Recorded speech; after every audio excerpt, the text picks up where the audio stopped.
Juste quelques questions.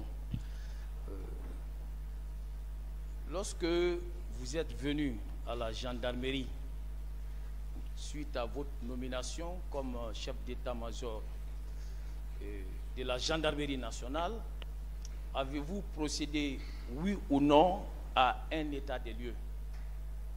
Oui, maître. Et lorsque vous avez procédé à un état des lieux pour remonter ces informations au président de la République, comment avez-vous procédé? La remontée administrative au président de la République passe nécessairement par le chef d'état-major général des armées et le ministre. Oui, ça veut dire que... L'intitulé, c'est au président de la République. C'est... Oui. Voie hiérarchique. Oui. Mais c'est adressé en ce moment pas au SEMGA. Vous avez... Je voudrais que vous nous expliquiez cela concrètement. Oui.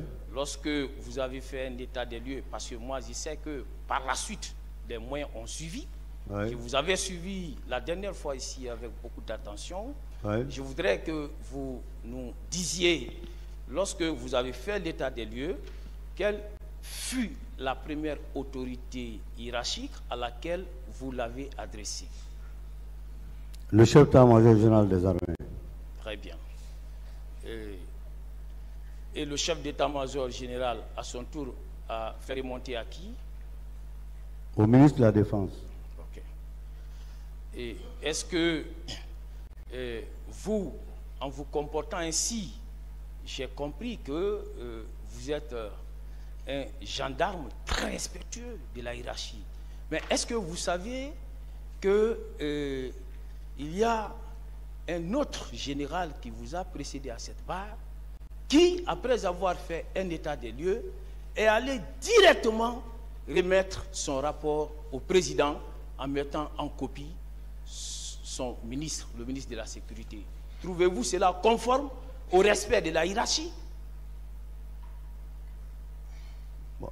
Même s'il s'agit du ministère de la Sécurité, franchement, je ne peux pas commenter parce qu'ils ont peut-être leur schéma. Bon, mais vous savez, il y a une question qui vous a été posée ici pour montrer, c'était pour démontrer que tout était clean, que tout se passait dans le respect de la hiérarchie. Mais général Valentin, qui a comparu ici, lui, il a établi son rapport, il a mis son ministre en copie, il n'a pas procédé comme vous. Si vous êtes respectueux de la hiérarchie, lui ne l'est pas. C'est ce que je voudrais vous faire comprendre. Et ensuite, vous, est-ce que, en tant que chef d'état-major général, vous avez eu à dire ici, chef d'état-major, disons, de la gendarmerie, que pour agir, il fallait forcément que vous bénéficiez de l'accord du chef d'état-major général. Vous le maintenez? Oui, je le maintiens, maître. Très bien. Vous avez parlé d'une commission d'enquête que vous avez recommandée à vos subordonnés. Alors, est-ce que pour la mise en place de cette commission d'enquête, vous étiez obligé d'en référer au chef d'état-major général et quelle a été sa réaction? Non, à première vue, nous avons estimé que vu les informations que nous avions concernant les blessés et les morts, nous avons estimé à notre niveau d'être des officiers de police judiciaire dans la flagrance. Donc il faut mettre tout de suite une commission. Je ne vous entends pas, s'il vous plaît. Bon, il veut tout simplement savoir si vous avez informé le chef d'état-major général de l'armée. C'est ça la question? Oui, oui, c'est ça. Oui, il était informé. Ok. Alors, lorsque vous l'avez informé, pourquoi votre commission d'enquête n'a pas pu travailler?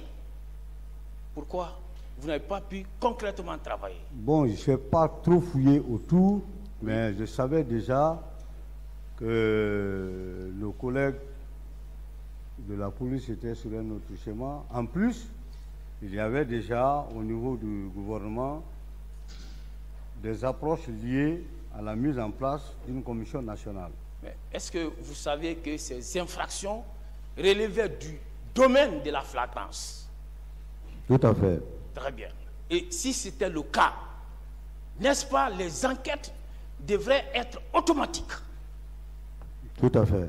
Alors, mais est-ce que vous savez que la commission d'enquête nationale dont on parle tant n'a été mise en place réellement qu'à la date du 30 octobre 2009? Vous le saviez? Oui, c'était Voilà. un peu plus tard, oui. Voilà. Donc, ça veut dire qu'entre le 28 septembre et le 30 octobre, alors, il n'y a pas eu d'enquête, n'est-ce pas? Pas en tout cas à mon niveau. Voilà.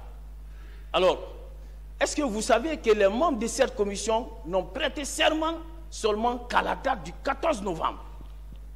Vous le saviez, puisqu'il y avait des gendarmes qui faisaient partie de la commission, de la composition de cette commission, comme cela a été dit tout à l'heure. Cette commission, c'était officiel. Voilà. Donc, vous savez que c'est à la date du 14 que cette commission, les membres de cette commission ont prêté serment, 14 novembre. Oui, je ne me rappelle pas bien de la date, mais Voilà. c'était un peu plus tard quand même. Donc, si c'est à cette date que cette commission, les membres de cette commission ont prêté serment, et êtes-vous d'accord avec moi que la dite commission n'a été opérationnelle qu'au-delà du 14 octobre? Bon. Oui, si les membres ont prêté serment, logiquement, raisonnablement, est-ce que cela ne veut pas dire que ces membres, non, cette commission n'a été opérationnelle qu'au-delà, qu'après cette date? Bon, je ne recherchais pas trop, hein, parce que moi, dès qu'on m'a demandé les gendarmes, j'ai mis à leur disposition. Moi-même, on m'appelait là-bas pour me poser des questions, donc je ne me suis pas trop occupé de la façon dont ils fonctionnaient, sincèrement. Alors, en conclusion, mon général, est-ce que vous pouvez, vous trouvez que les enquêtes, comme cela se devrait, est-ce que les enquêtes ont été ouvertes, hein, dans les délais requis en matière de flagrance? Non, un technicien, Oui, en technicien. je peux dire non.